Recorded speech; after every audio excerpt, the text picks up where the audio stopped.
If it isn't my greatest mistake. I was sitting in my fortress and drinking, when I should have come here and burned the damn trading post to the ground, along with everyone inside, on the very day you appeared in the Stolen Lands. She chose you, right? My dream. Dead. So what? I have my memories, I have my gang. I have 2 hands to draw a bow. Nothing is stopping me from conquering these lands as I've done before. Nyrissa.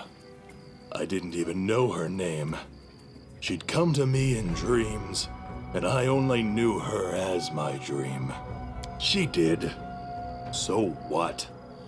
You can't imagine what I was before she came to me. She gave me purpose. She awakened me. I cast aside the pathetic scumbag I used to call my father. I gathered my people, I cut the throats of a dozen other chiefs, and brought these lands to heal. I wanted to call her my queen. My dream that never came true. So what? I didn't get my queen, but at least I'll get my crown. I'll tear it from your head. Fun? Kiss your life goodbye. That hurt? Amateurs. That one was deep. Let's run out. Like it? Annoying. Reinforcements! Where are you, for the demon's sake? Learn while I live.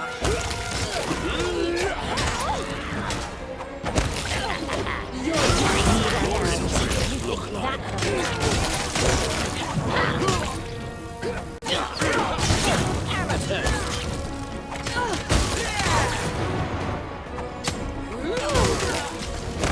Didn't expect I would.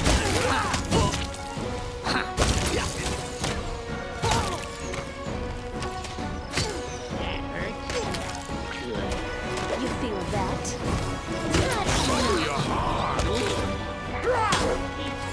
Kiss your life goodbye.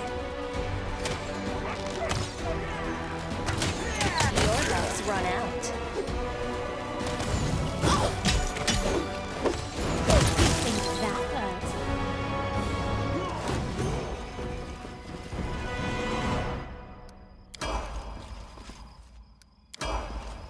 Precisely.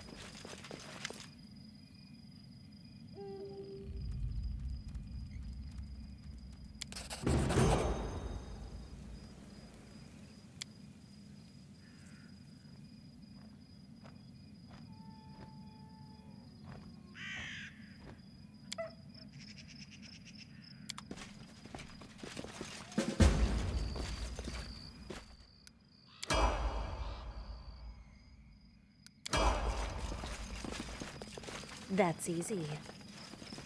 I'm not afraid. Feel that?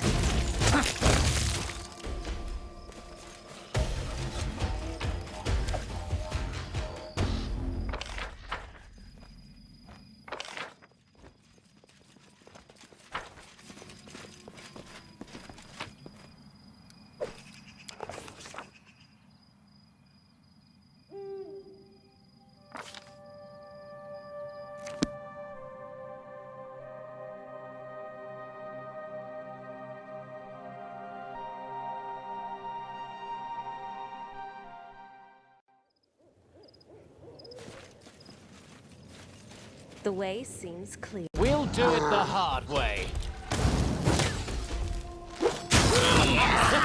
That's more like it. Learn while I live. Knife time! Careful now. Fatal mistake.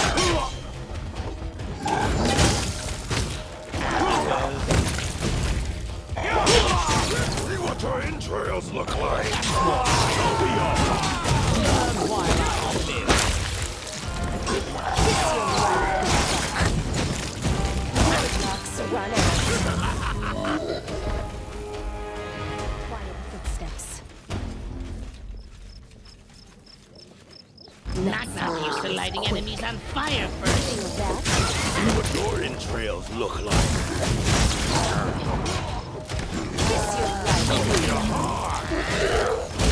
Run out. Hurt? Good.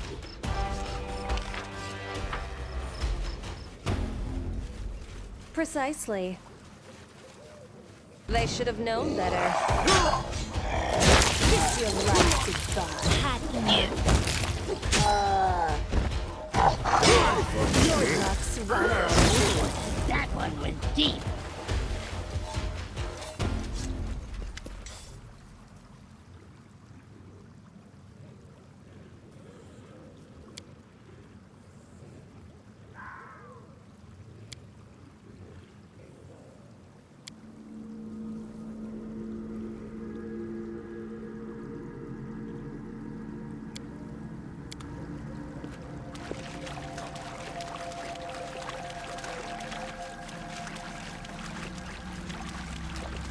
Let's see what they're made of.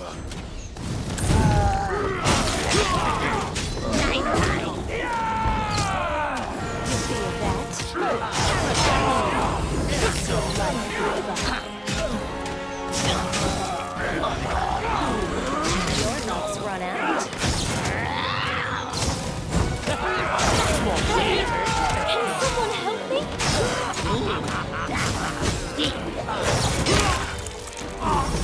Learn while I live.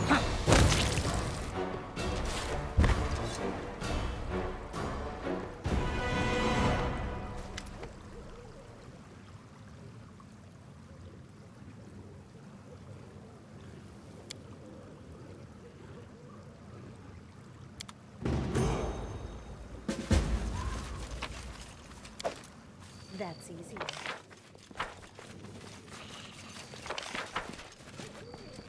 Peacefully. Amateurs. Learn while I live. Kiss your life goodbye. What your entrails look like.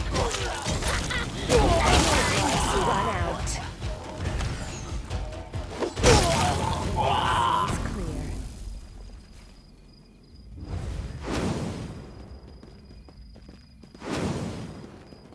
Face me if you dare.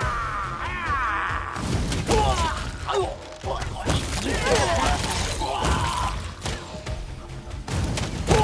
that?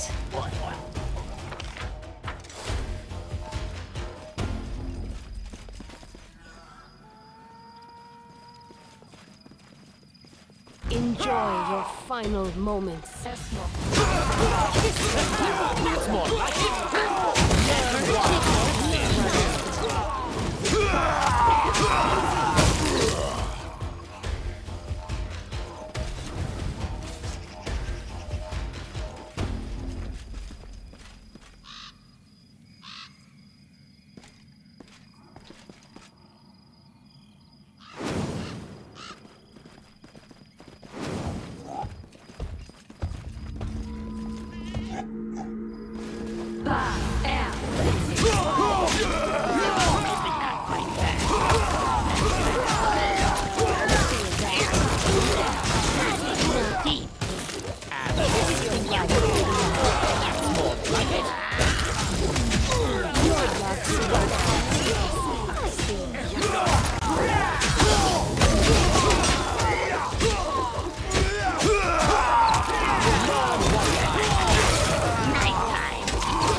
Learn while I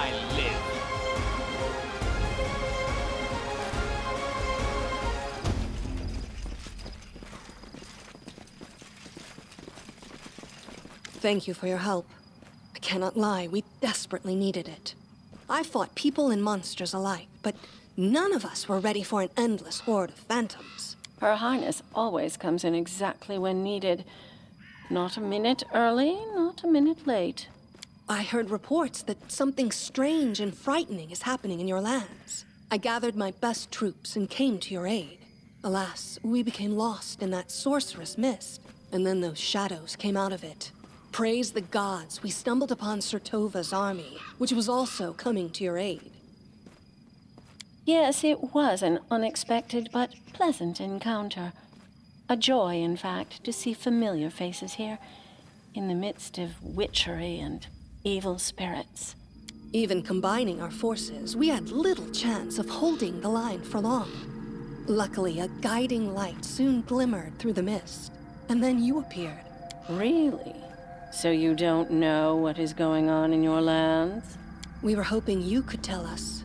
It must be the spells of the Fae. Or who else did you manage to enrage? This mist is no mere fog. It bewilders the senses and makes you wander in circles. But phantoms are worse. They appear from out of the mist, and there's no end to them. Shadows of our warriors and barbarians, endlessly repeating a fearful battle, none distinguishing friend and foe. It's not easy to find the way through the sorceress mist, but with your magic lantern, we can do it.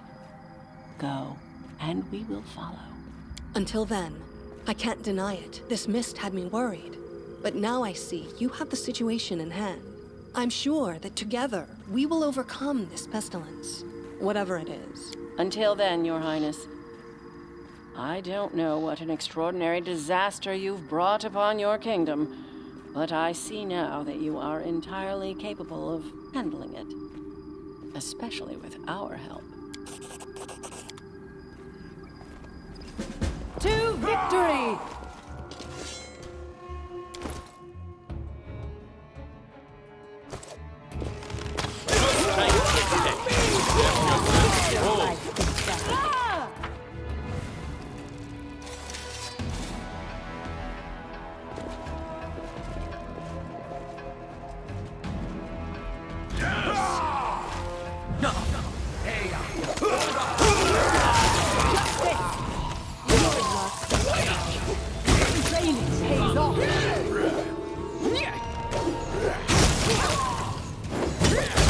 Life goodbye.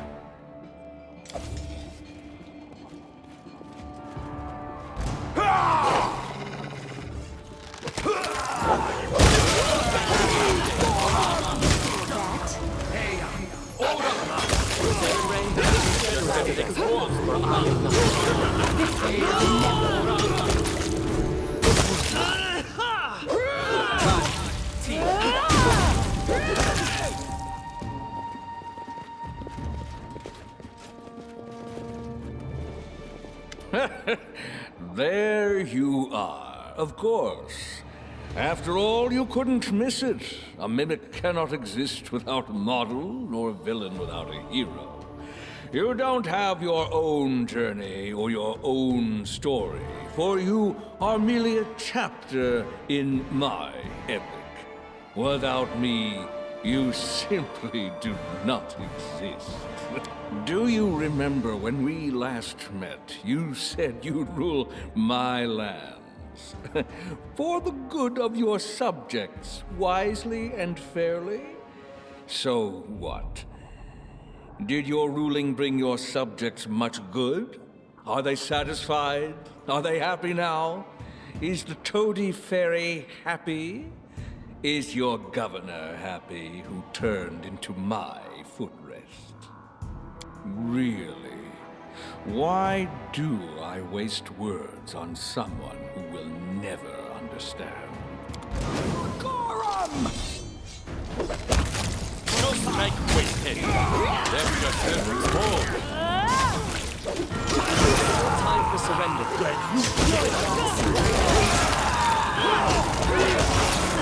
Training No pays off. strike wasted. You feel that?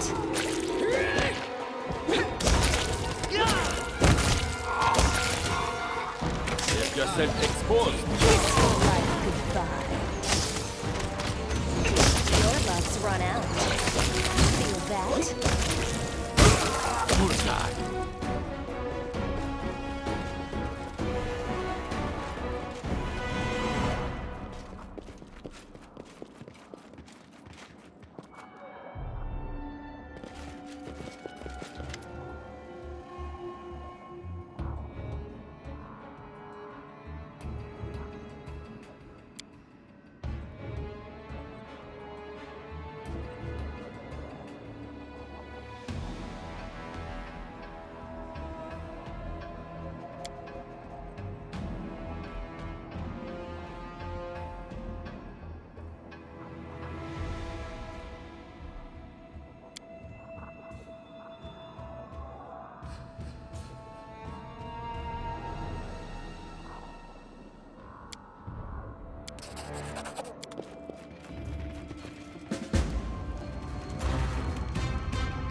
I shall end this suffering.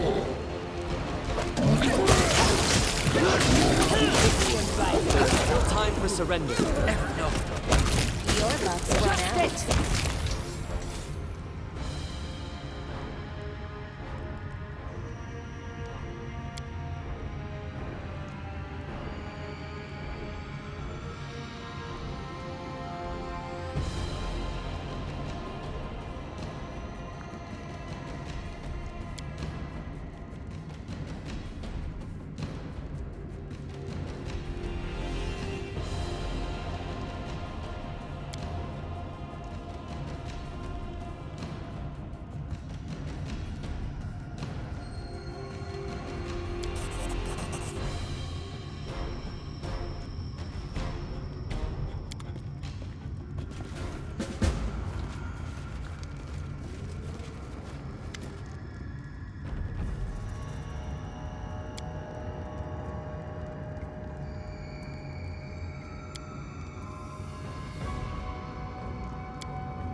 Won't help you!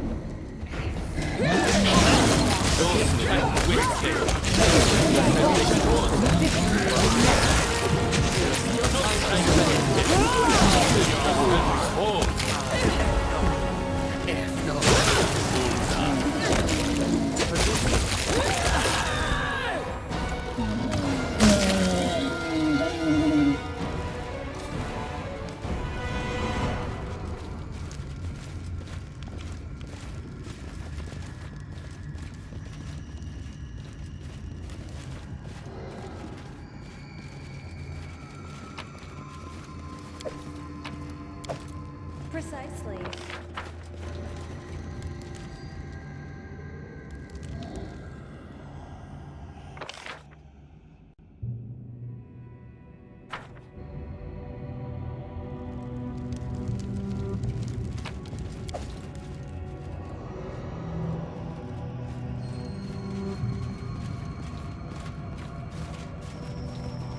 The way seems clear.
Quiet footsteps.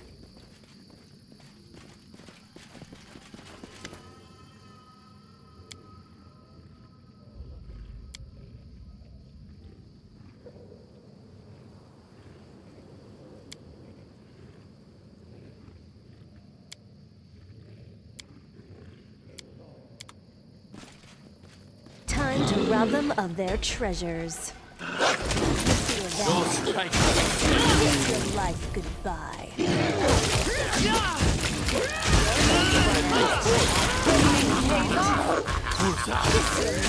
No strike wasted.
I wish there was another way.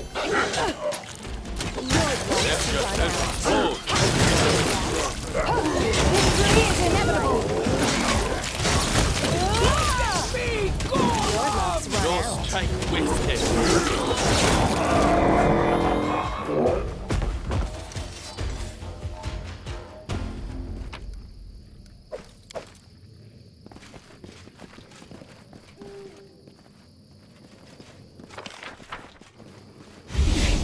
That's easy.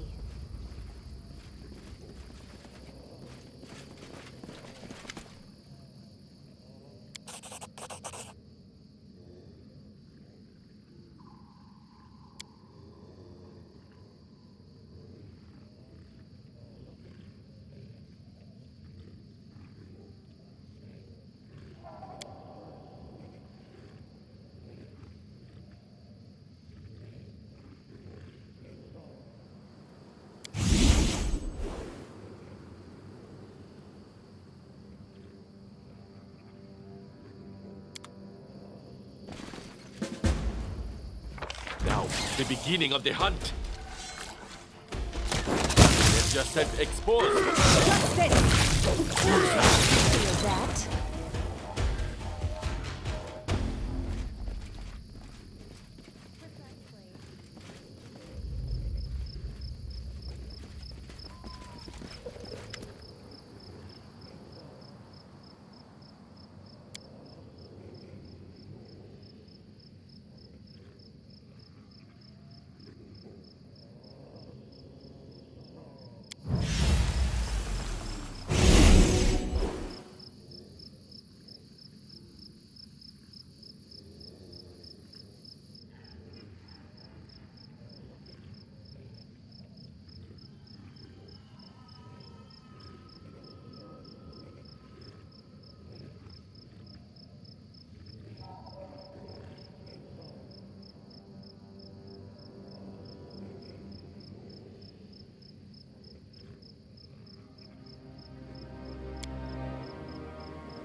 Quiet footsteps.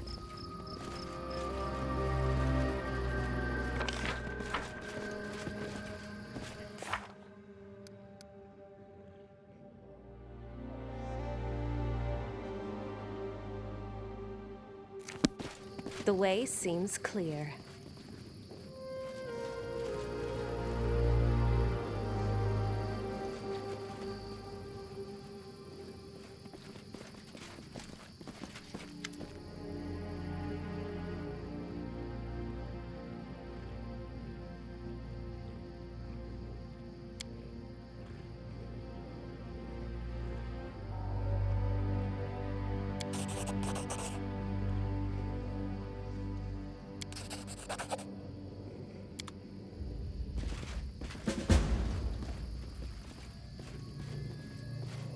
Careful now.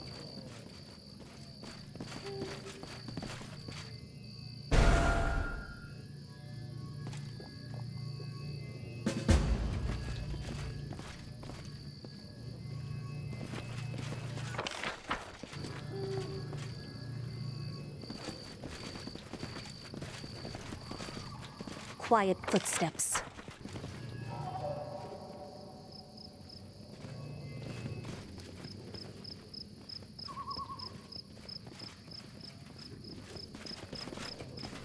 Precisely.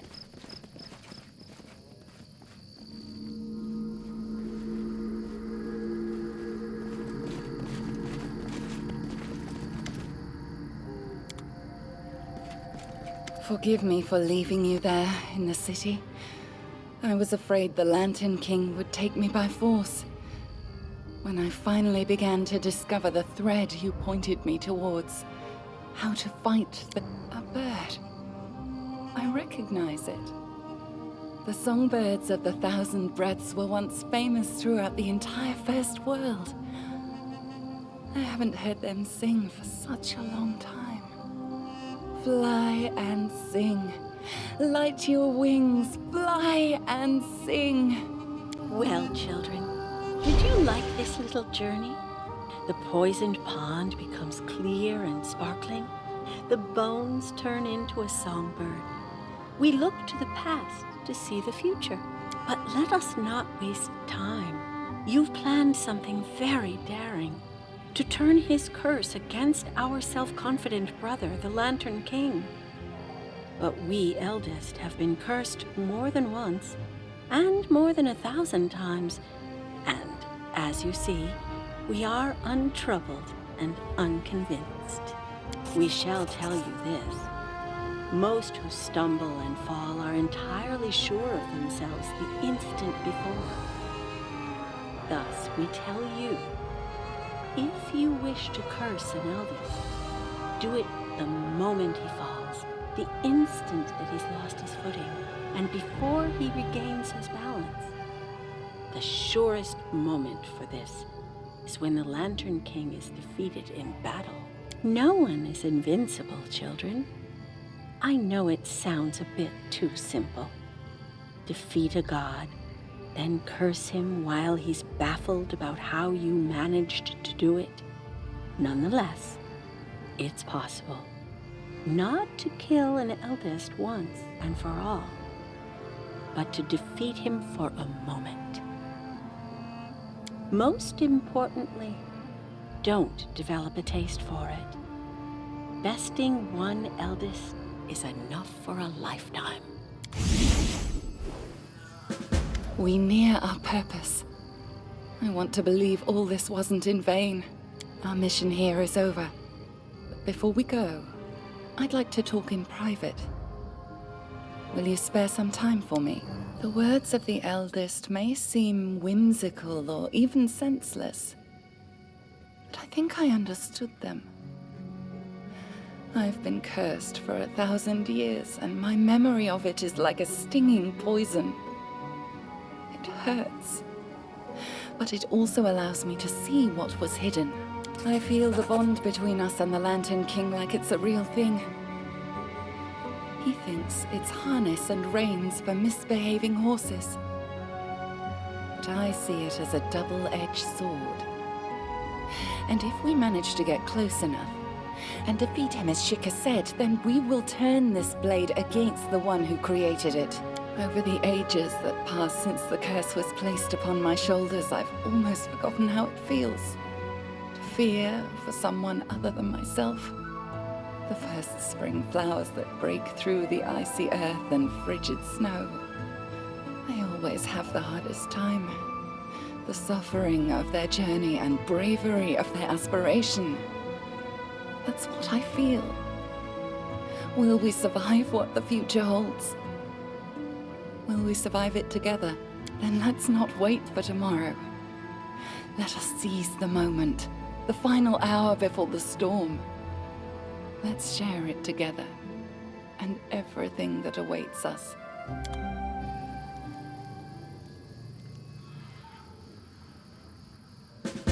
That's easy.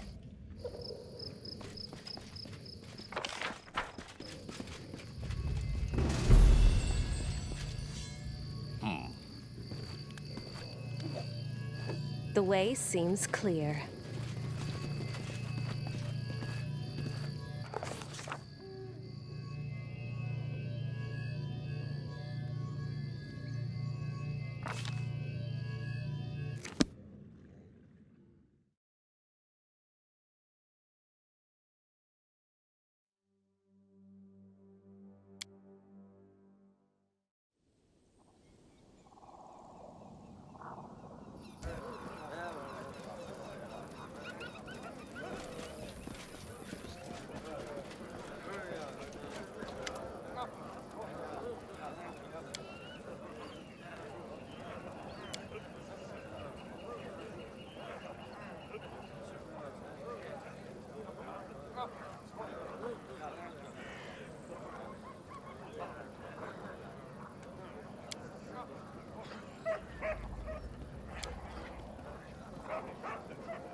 Quiet footsteps.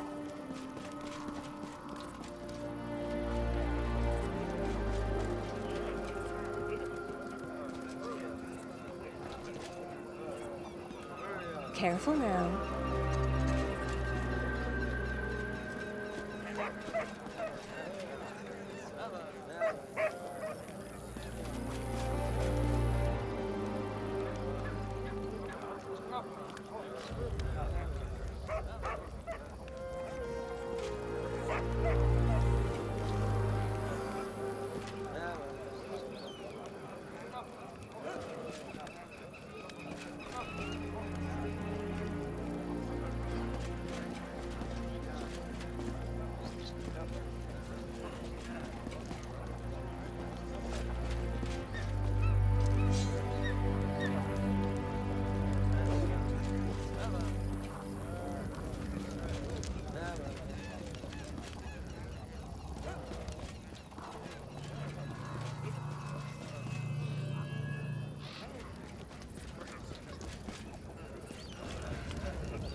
I can't believe this is happening to us.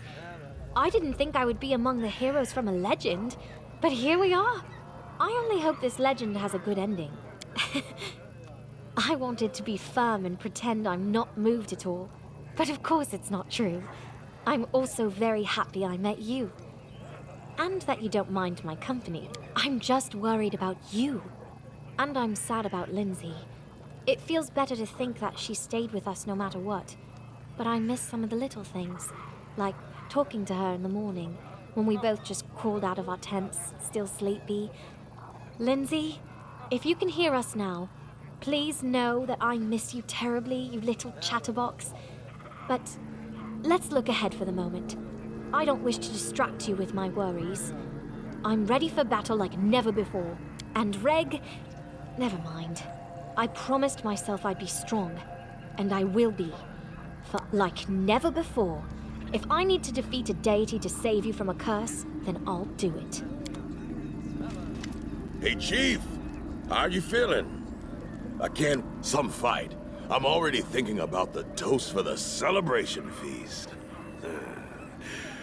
We'll deal with this flying fireball nice and quick, and then I hope we'll celebrate for at least a couple of weeks. You've led us through 100 brawls. You'll lead us through this one. Just don't look back, and use any chance fate throws at us. Lead on, Chief. I'm right behind you. We're ready to march, are we not? At last. This waiting is exhausting.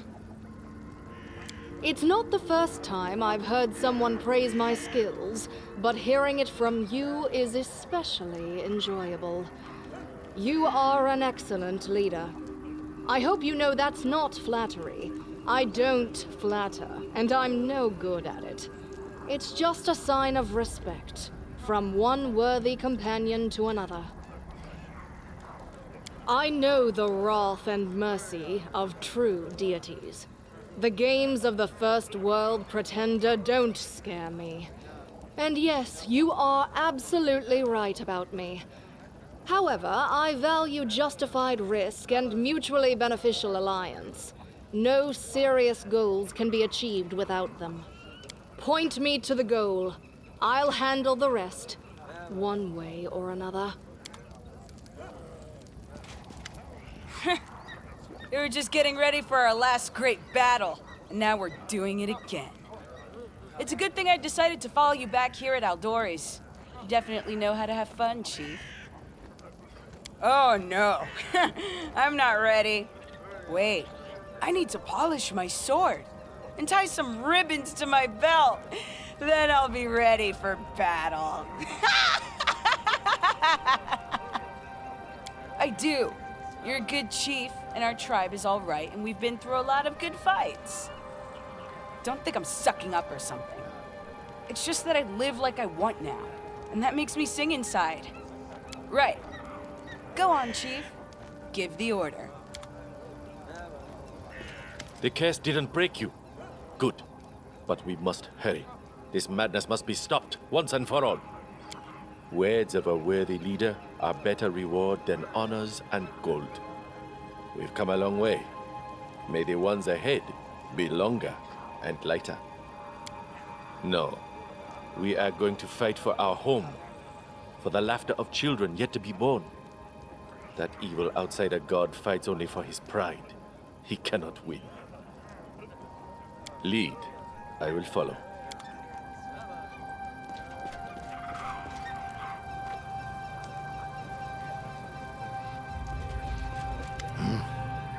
A menacing hour. A simple mind might see it in the end of times, and the triumph of Crotus. But alas, these are only the games of a foolish deity, wrapped in the vanity of the First World. Your words seem strange to me, but something in them warms my old soul. Oh, this is true. Everything unfolds in the best possible way. If we meet our death in the coming battle, it will be a wonderful ending. If we win, although it's a pointless act, I will also be satisfied. It would be wrong to bow to this self-proclaimed Lantern King. Indeed, we must quench that false light, so it doesn't confuse the souls of those who look on it. I'm just waiting for a signal to attack. There's a great battle ahead, and it will end with a great victory. I believe that more than I've ever believed anything. I'm glad to hear it. I would never turn away from my duty, no matter what. Yet it's better to enter a dangerous battle with an easy heart, knowing that your sword serves one who truly values your loyalty. Every failure, every fallen comrade. But these regrets cannot undermine my spirit. We learn from our mistakes and harden for times like these. And I need not answer. To arms! We will protect this land and free you from this curse. That's why I've taken up my weapons, and I won't put them down until all our plans are fulfilled.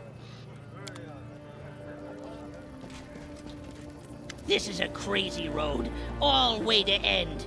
Even crazier than how we meet. Now someone try steal our city? Knock knock say, we go steal it back. It's what heroes do. Walk together, steal together, stab together. And you show me hero path. From Goblin King to great confronting of Munguk, to finding tribe again, and king not king again. Hero path keep going. So do we. Just like pose and statue. Knock Knock not let you go alone. Besides, be fun. Knock Knock never stole a city back before. I look around and I think, should we really have been so eager to get to the First World? I suppose it's time we ask that he leave our lands alone and take himself back where he comes from. Jubilost Narthropple, the most unbearable researcher of Galarian, at your service. We've seen a lot together. I hope you've said that for a reason, and the good memories outweigh the bad ones. Just a little bit. Of course, I never became the hero who saved the entire gnome race. I don't even know how I live with myself, knowing that I'm just a famous scientist who visited the First World, met one of its deities, and defeated another. Assuming we win this battle. We'll ask them, all right. Who can say no to politeness and forcible explosive arguments? Of course you're glad. What would you do without me? It turns out that it's not so easy to be the heroes of song and legend. But we can do it. I know it. I believe it. Just terribly silly things. I often do this to distract myself from trouble and worry. I daydream about complete nonsense. Just now, I was thinking how wonderful it would be to see the snow and make a snowman. I've never done anything like that before. This land can only have one ruler. We'll do whatever it takes to recover what's been taken from us and save this miserable land.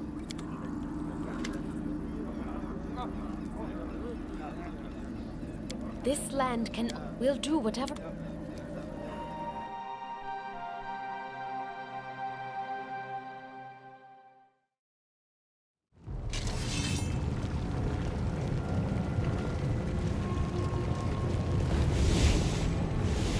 Who will prevail? Doesn't matter. Kiss your life goodbye. Justice! Pays off! Victory is inevitable! Didn't expect I see. You hear that? Your Highness, I beg to report. The city is flooded with hostile First World creatures, and your allies are scattered. It all happened within minutes. We entered the gate and the ground split. Some went up, some down, and all somehow in complete silence. There's almost no communication between the islands, so our forces are separated and uncoordinated. But we fight as best we can. Also... Allow me to speak for myself, Sir Keston. Greetings, Your Highness. I humbly request you hear me out. I come from a duchy you probably haven't heard of, though it's only a day's journey from here. Many ages ago, it was destroyed by the fairy Nyrissa and turned into a grain of dust for the sorceress's cursed cup. I suppose you've guessed who I am, or rather, what I am. Warriors from all the fallen kingdoms were kept in the cup, and many return as half-mad shadows. I have returned as well. I am the shadow of Sir Warren Dagar. But unlike the other shadows, I have no desire to fight for those who slaughtered my ruler and my people.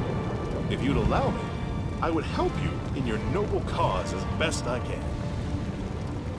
I'm impressed with your sharp eyes and deep knowledge, though you are not the first mortal to surprise me, and not the first to die by my sword, for the pleasure of the true king, the Lantern King. Not afraid. Kiss Kiss your life goodbye. You think that hurt?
Not afraid.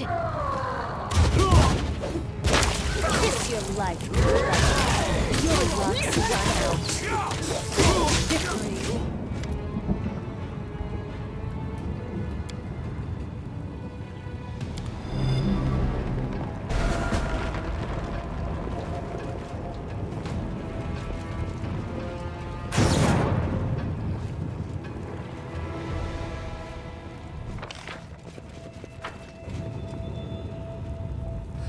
Face me if you dare!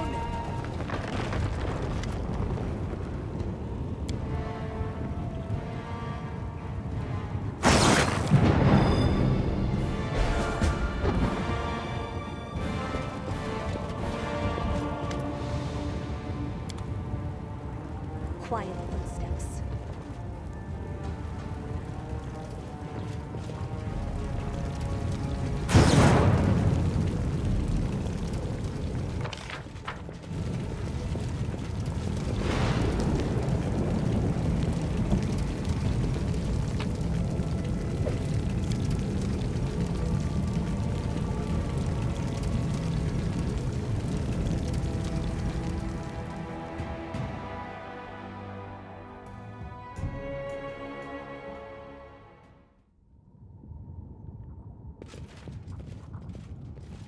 That's it.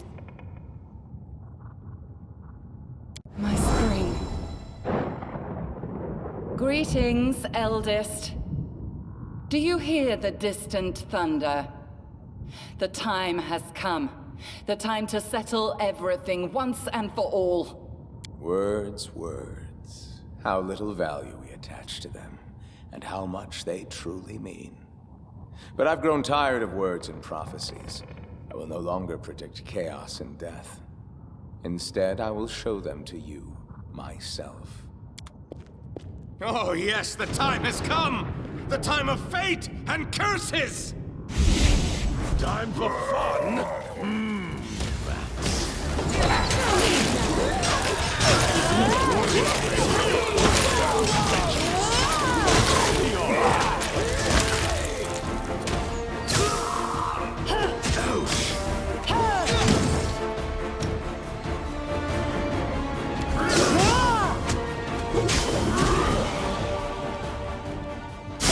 You don't seem to like my curses!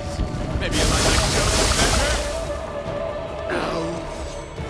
My training pays off! This I always survive! You think that training pays off?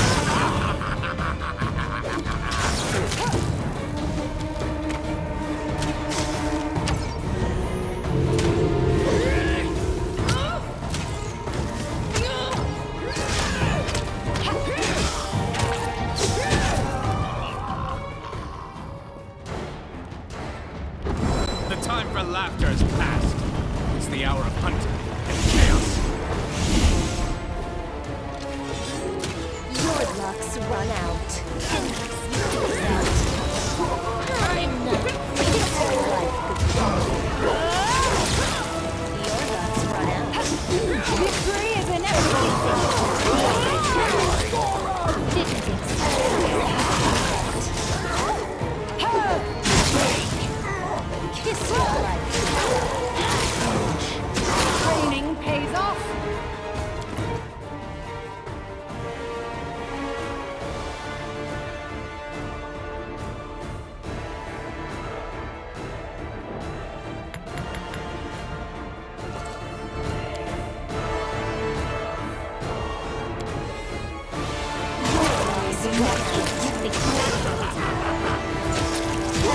moment to recover.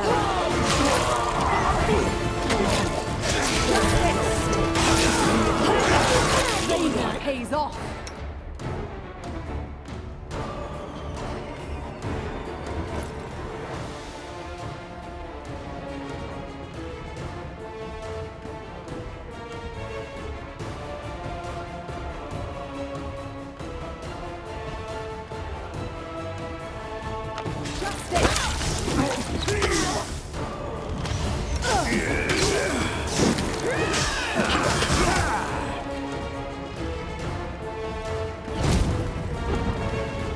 Enough!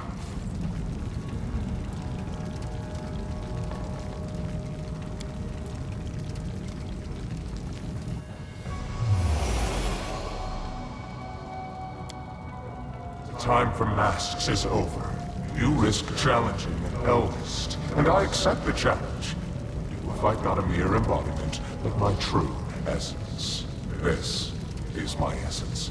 I don't need magic or servile monsters to destroy you. Words are enough.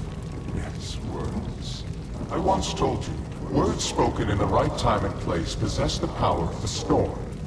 You lightheartedly answer that you know what your power and essence are. In neutrality, and following your way. I remember your answer. The world remembers it too. Your answer, your heart, your essence. And now, cursed queen, I'm taking this part of your soul, as I took away Nyriss's ability to love.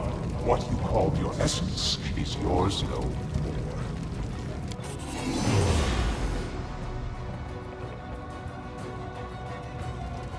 Let us continue. We both wear the crown. But what do you want? A meager patch of land, a few thousand souls? My dominion is chaos and magic, madness and deceit. Your power is nothing compared to mine. And that is why you are helpless before me. You will take my every blow as a divine punishment, as something imminent.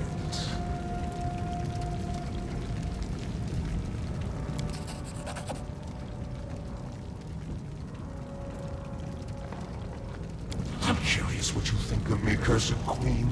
Do you see me as a villain or a simple joker? In truth, well, I've never been able to conceive of the truth. Being an eldest means being one of the many strings that hold the world in place.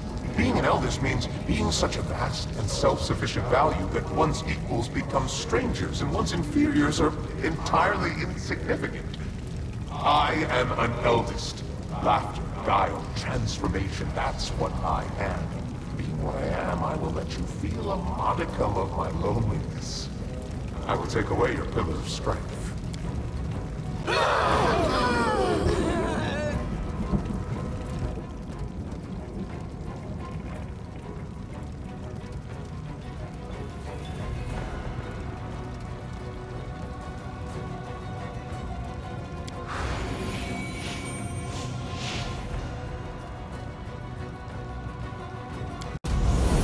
Good. You can play with words. Let us see if you can withstand the heat of my fire. Let's see what they're made of.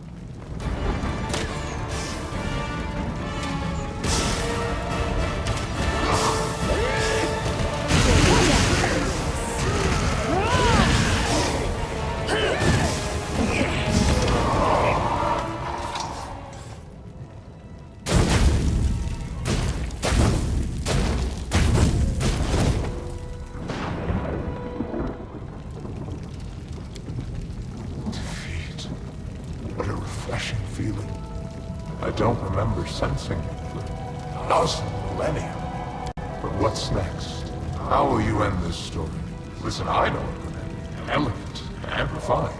The hero defeats a deity in battle. Impressive, it grants the victor power and immortality. The hero enters the chambers of the deity to become his champion and herald. Eternal, powerful, equally glorified both in the first world and in Valeria. Her kingdom healed from its wounds and flourished under the rule of the immortal champion. A beautiful ending, isn't it? And this legend is yours for the asking. This is not your hour, eldest. You've tormented us enough for your cruel entertainments. You seem so confident, Allison. I'm intrigued. What is it that you and your chosen planning to do with an immortal deity? What power do you have that I do not? Look into the eyes of your lost image, Lantern King. Look at what you once were, and listen to my words. You made me your puppet, but I have won my freedom. You stole the essence of my soul, but now it is returned. You cursed me, but I do not accept this curse. I reject the path you cut for me. I will not be what you would make me. I fear no punishment. I will not bow, and I will not turn back. I do not seek your forgiveness.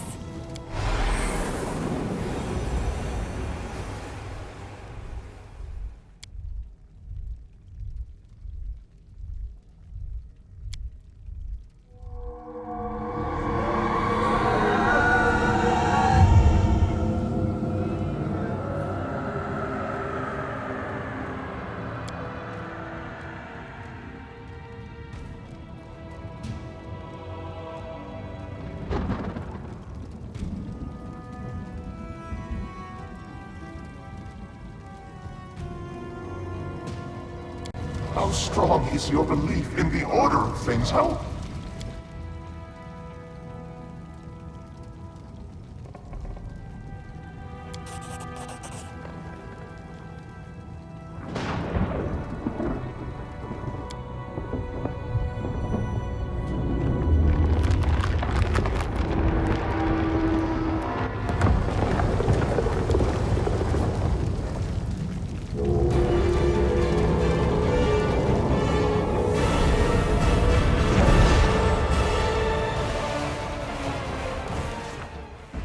That's how the story ended. The Lantern King vanished without a trace, and we never heard from him again. Nyrissa helped return the kingdom to Golarion and followed her beloved there. After celebrating the victory with great fanfare, everyone began work on restoration efforts. Nyrissa helped the queen in every way possible, and she quickly came to be loved across the country. No one would have thought that this kind nymph was a former villain, so recently guilty of causing all those afflictions. The kingdom built by our heroine became an example for all its neighbors. What else would you expect? The Stolen Lands became the only place where the citizens sincerely toast the health of their ruler. The citizens lived trouble-free, and taxes made it to the treasury without losses. A powerful army guards the peace. Exploration of magic is on par. The temples are flooded with their congregations. And, most importantly, our cultural contributions are at least the equal of Absalom. The Stolen Lands still remain a domain of bandits. However, every outlaw in the area knows that if you don't bow to this new chief who wears a crown and calls herself queen, you're in trouble. The cutthroats know their place and unfailingly respect the hierarchy. But the kingdom's neighbors think it beneath their dignity to consider the queen a true monarch. Just half a year after the war with the First World, Gault moved its troops to the southern border of the kingdom. Their attack was rebuffed. The enemy state's infantry could do little against soldiers who were skilled with their swords and knew the military arts better than the alphabet. Since then, Gault hasn't risked crossing any borders again, fearing cruel retaliation for further insolence. The queen decided to stay out of the religious lives of her subjects, and so small cults and sects began to blossom in the Stolen Lands. More and more often, the theological arguments between feuding congregations would turn into full brawls. I could only hope the guards had enough power to keep the rage of the fanatics at bay. The queen became a true patron of fine crafts. Over time, the castle treasury filled with wonderful gifts from the best masters in the area. Armor, weapons, even magical artifacts, and the collection is still growing. The feud between Brevois North and South, which had been smoldering for ages, never sparked the fires of civil war. Through great effort, our queen managed to bring both parties to the negotiating table. While Rostland didn't gain its independence, it did receive wide autonomy rights. Our relationships with both House Sertova and the Sword Lords are respectful, but they've become lukewarm. Because of us, neither side got everything they wanted. Casil Aldori settled in our capital, though he left politics to teach dueling. The Tiger Lords found it difficult to recuperate after what Armagh did to them. The barbarians remaining in Numeria weren't very happy that we sheltered the deposed chief and his supporters, but they were too afraid of him to attack us over it. That bomb has a long fuse, but it's definitely burning. I'm afraid that a few generations down the road, the grandchildren of the current Tiger Lords may want to retaliate against us for their grandfathers. Pitax almost returned to its former state, a joyful city filled with beers of dubious quality and deals of questionable legality. The old trade houses lost the crown, but they retrieved the property Iravetti had taken from them. Soon, Pitax became almost like a second capital in the kingdom, a thriving city through which rivers of money from across the region ran. Unfortunately, we get much less of this money than we would like. Governor Liacenza turned out to be helpless against widespread embezzlement. Maestro Bellavera gave the Academy of the Arts a second wind. Throwing out mediocre students and sycophants, she gathered within its walls talented visionaries, rebels, and freethinkers, those whose gifts felt cramped within the walls of more respectable institutions. She managed to do what Iravetti never could, namely, make the Academy truly famous, albeit scandalously so. So what if instead of odes to the Queen, the Academy releases sneering pamphlets and revolutionary leaflets? It only helps her reputation as a true patron of the arts. Trolls and kobolds, two of the most savage native peoples living in the Gnarl Marches, were completely exterminated in the region. The forest paths became much safer, and the peasants' cattle have stopped going missing. Bartholomew Delgado still serves the Queen loyally. From time to time, he orders peculiar mechanisms and substances from all corners of the world. After receiving them, he spends a few days bragging about some great discovery he's about to make, then ends up gloomy for a few months. Then he receives another package, and the process repeats itself. At night, chilling screams are often heard from his laboratory. After enduring so many storms and troubles, Varnhold eventually turned into a real city. Daring settlers decided to conquer the vast, wild expanses of Dunsword, and despite all odds, they succeeded. The modest colony that almost vanished at the hands of an ancient lich turned everything around to become a thriving city with lively river trading. Peace reigns in the caves beneath the old sycamore. The kobolds and mites continue to explore the depths and learn simple crafts from each other. Rumor has it, the first mite-kobold wedding even happened not long ago. That said, settlers still aren't rushing to build new homes in the area. Some kind souls even put up warning signs along the roads. Beware, traveler. Steer clear of the old sycamore. Another inscription soon appeared over the sign, though. No keep going treasure ahead honest. Oleg's trading post continues to thrive, attracting even more travelers. Much to its owner's displeasure, a small town is springing up around it. Despite Oleg's grumbling, he and his wife are well regarded by everyone, and Svetlana was even elected town chief. Making sure her sister was safe, the former bandit Kressel traveled south. Her trail went cold somewhere in Absalom's docks. They say she changed her name again and now serves on a trade ship, hiding from old acquaintances. Jod and Keston, after surviving the Bloom, remained loyal to the Queen they followed through thick and thin, and they continue to serve as court advisors to this day. The austere priest and the gloomy warrior regularly argue over the proper way to govern the state, as well as which of the two rulers should hear out first. some things never change. Keston Garas took a post as chief of the kingdom's guard. The former heir to a noble family never returned to Brevoy, severing all ties to his kin. However, a few years after the victory over the First World, a girl arrived from Brevoy and soon married Keston. They say Keston started smiling a lot more after that. Jod remained loyal to the Queen to the end of his days, healing the sick and generously sharing his austere wisdom with anyone who wished to hear it, and some who didn't. Having fulfilled his duty to the ruler, Erastil's priest peacefully departed this world, surrounded by friends and disciples. Having participated in Lamashtu's ritual, Olika gave birth to a strong and healthy baby. Sadly, the child grew into an unruly and violent adolescent. Having maimed a peer at just 10 years of age, the boy escaped to the Gnarl Marches, fleeing the rage of a mob that tore his mother to pieces instead.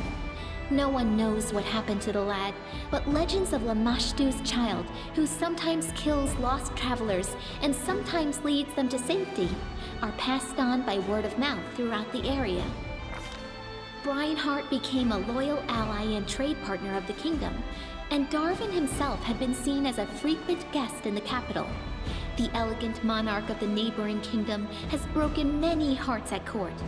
After his visits, many young guards and servants have been seen staring through windows, sighing wistfully about something. The lizard folk of the Longtail tribe returned to live on the shores of Candlemere, but they couldn't return to their ancient way of life. Living alongside people, the lizard folk adopted their behaviors, habits, and even religion. More and more of the Longtail tribe pray not to the spirits of their ancestors, but to Erastil or Gorum. They even began to forget their original language. I hope someone writes down their songs and legends before they all sink into oblivion. A delegation of wizards from Absalom and other areas appeared in the kingdom one day, asking for permission to examine the lair of the Lich Farniras the Thoughtful. After completing their research, the wizards spent a long time thanking the Queen for freeing the world of that monster. In their opinion, he'd been capable of causing the end of the world, maybe even 2 worlds. The Sweet Teeth departed on a journey, hoping to see as many wonders as possible of this world and others. They keep sending us news from every corner of the map. Their bright painted wagon, drawn by a bull mastodon, crisscrosses Galarian, somehow appearing in the center of one incredible story after another. Evindra settled down in the Tuskwater and visits the capital often. She became a friend to the people of the kingdom, helping them and teaching them how to treat the lake life with care. Parents allow their children to swim in the Tuskwater at any time, day or night, secure in the knowledge that she'll look out for them. After Nyrissa's curse was lifted, the maimed face of the last defaced sister began healing, little by little. She still keeps her distance from people, but she's always glad to see the Queen. After the victory, the storyteller abandoned his affairs and began spending a lot of time alone in contemplation. He eventually bid farewell to the Queen and left her lands. But I suspect the inhabitants of Galarian haven't heard the last of this mysterious traveler, for his own story is hardly finished. Amiri remained a pariah to her native tribe, but she stayed close friends with Nylak, who ruled the Six Bears wisely and taught them to survive in the unfamiliar plains and cities. The restless barbarian would often travel for long stretches of time, but sooner or later she would always return to her old friends, bragging about new scars and recounting new feats, many of which Nylak immortalized in song. Valerie stayed to serve the Queen, and to this day, she continues to be a muse to many people, not just bards and admirers, but to warriors as well. Honest and resilient, Valerie is not just famous for her feats in battle, but also for her patience and kindness, which she says the Queen helped her discover within herself. Harrim became famous, respected by dwarves throughout our kingdom as well as our neighbors, even as far as the Five Kings Mountains. He's often been asked to help out or teach others, and he's never denied anyone, despite his grumbling. Some people even listen to his preaching. Lucky for us, there's a lot less howling about the end of the world now, and more wise words of moderation and humility. Not all of his disciples turned to Grotus, but everyone took away something useful from his teachings. Jaethal spent some time at the Queen's court, but it became progressively harder for her to hide her true nature from the omnipresent servants of Pharasma. Realizing the risk, she reluctantly left the kingdom, and she soon sent a message from Geb. In a country populated mainly by undead, Jaethal fit in well, especially with her skills and Urgathoa's blessing. She quickly gained fame and influence there, even gaining the favor of Erasni, the de facto ruler of Geb. Octavia didn't stay still for very long. Soon, she and Reg went to Numeria and started a huge slave rebellion there. They didn't manage to destroy the Technic League, but to this day, slaves speak their names with admiration and slavers with terror. Over the course of their journey, the two grew as close as ever, leaving their quarrels and resentments behind. After returning from Numeria, Octavia settled in her mother's house and became the Queen's advisor and loyal companion. Rigangar left for Numeria with Octavia to start a slave rebellion. Over the journey, he really matured and learned to understand others, as well as how to control his anger. After he returned, he took a position in the Queen's court. Being both formidable and charming, he inspired fear in the hearts of some and lust in others. There are even some rumors that he almost talked Octavia into marrying him, and possibly even continuing the Della Fiorni line. After the war ended, Ekin hung his bow on the wall and traded the Path of the Ranger in for the craft of the Carpenter. It may not be the most heroic ending to a tragic story like his, but as Torag is my witness, Ekin's happy with it, as is Alina, who became his wife and is bearing his child. Any baby born into this family will be pretty lucky, since the Queen herself still visits her old friend and will likely become the child's patron. Jubilost returned to the life of a traveling explorer, frequently visiting his favorite kingdom. He said so himself. His famous work studying the First World all opened with a dedication to his longtime companion, the Queen. Another name was also mentioned, 2Z, my guide and inspiration. Admirers would ask Jubilost many times about this mystery lady, but he would only chuckle, hitch his knapsack on his shoulder, and return to storm the vast expanses of the First World once again. As for Knock Knock, Hero Knock Knock, he continued his questionably heroic efforts in the Stolen Lands. Despite whatever mess he fell into, no matter the danger he leapt into, he always seemed to scrape through just a little better off than before. Like true heroes, he simply never gave up, struggling on and meeting the challenge of each new day with a spirit that no mishap or misfortune could ever quell. The slightly inaccurate statue of him and the Queen still stands in the square to this day, the two figures side by side. I've always felt that, while the heights may be a bit off, let's say it accurately reflects the size and spirit of the goblin hero who'd been nurtured by the teachings of his queen. Nyrissa and her beloved queen live happily together, setting up the kingdom hand in hand.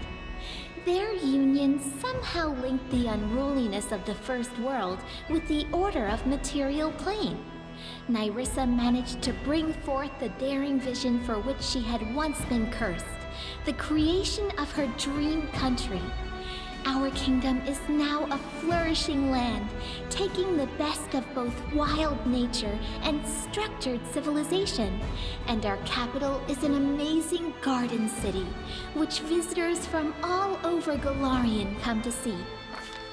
As for myself, the author of this book, Lindsay, who never chose a pretty nickname, I'm still here, inside my creation within the Capitol Library.